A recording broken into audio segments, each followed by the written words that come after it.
किसी गांव में दो मित्र रहते थे। बचपन से उनमें बड़ी घनिष्ठता थी।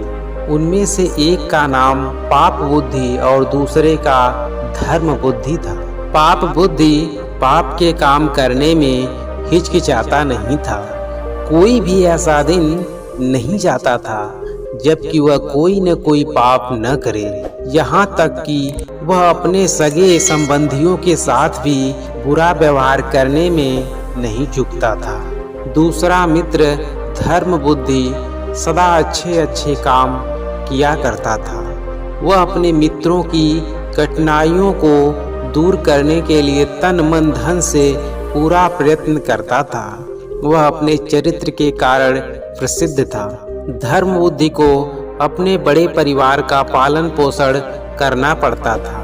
वह बड़ी कठिनाइयों से धनोपार्जन करता था।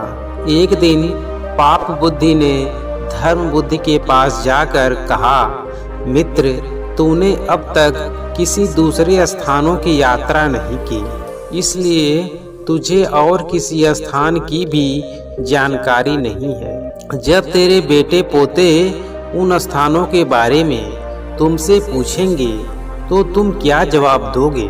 इसलिए मित्र, मैं चाहता हूँ कि तू मेरे साथ घूमने चल।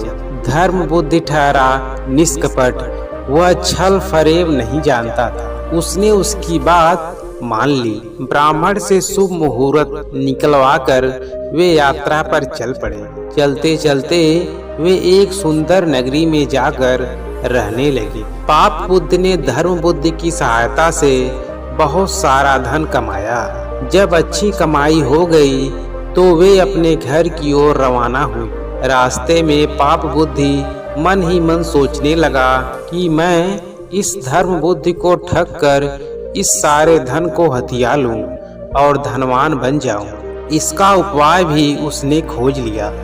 दोनों गांव के निकट पहुंचे। पाप बुद्धि ने धर्म बुद्धि से कहा, मित्र, यह सारा धन गांव में ले जाना ठीक नहीं है। यह सुनकर धर्म बुद्धि पूछा, इसको कैसे बचाया जा सकता है?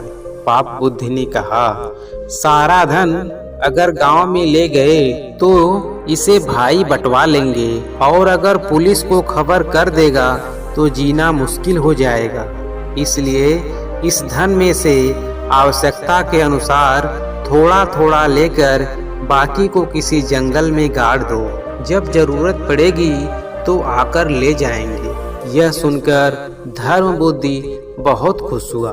दोनों ने वैसा ही किया और घर लौट गए। कुछ दिनों बाद पाप बुद्धि उसी जंगल में गया और सारा धन निकालकर उसके स्थान पर मिट्टी के ढेले भर आए। उसने वह धन अपने घर में छिपा लिया।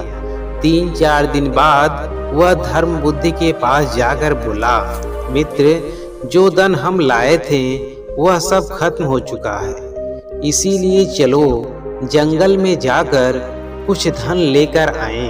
धर्म बुद्धि उसकी बात मान गया और अगले दिन दोनों जंगल में पहुँचे। उन्होंने गुप्त धन वाली जगह गहरी खोद डाली, मगर धन का कहीं भी पता न चला। इस पर पाप बुद्धि ने बड़े क्रोध के साथ कहा, धर्म बुद्धि, यह धन तूने ले लिया है। धर्म बुद्धि को बड़ा गुस्सा आया। उसने कहा, मैंने यह धन नहीं लिया है। मैंने अपनी जिंदगी में आज तक ऐसा नीच काम कभी नहीं किया। यह धन तूने ही चुराया है। पाप बुद्धि ने कहा, मैंने नहीं चुराया, तूने ही चुराया है। सच सच बता दे और आधा धन मुझे दे दे, नहीं तो मैं न्यायाधीश से तेरी शिकायत करूंगा। धर्म बुद्धि ने यह बात स्वीकार कर ली। दोनों न्यायालय में पहुंचे। न्यायाधीश को सारी घटना सुनाई गई। उसने धर्म बुद्धि की बात मान ली और पाप बुद्धि को 100 कोड़े का दंड दिया। इस पर पाप बुद्धि कांपने लगा और बोला, महाराज, वह पेड़ पक्षी है। हम उससे पूछ लें तो वह हमें बता देगा कि उसके नीचे से धन किसने निकाला है। यह सुनकर न्यायाधीश ने उन दोनों को साथ लेकर वहां जाने का निश्चय किया। पाप बुद्धि ने कुछ समय के लिए अवकाश मांगा और अपने पिता के पास जाकर बोला, पिताजी, अगर आपको यह धन और मेरे प्राण बचाने हो तो आप उस पेड़ के खोखर में बैठ जाएं और न्यायाधीश के पूछने पर चोरी के लिए धर्म बुद्धि का नाम ले देंगे। पिता राजी हो गए। अगले दिन न्यायाधीश पाप बुद्धि और धर्म बुद्धि वहां गए। वहां जाकर पाप बुद्धि ने पूछा, ओ वृक्ष, सच बता, यहाँ का धन किसने चुराया है? खोखर में छिपे उसके पिताजी ने कहा, धर्म बुद्धि ने।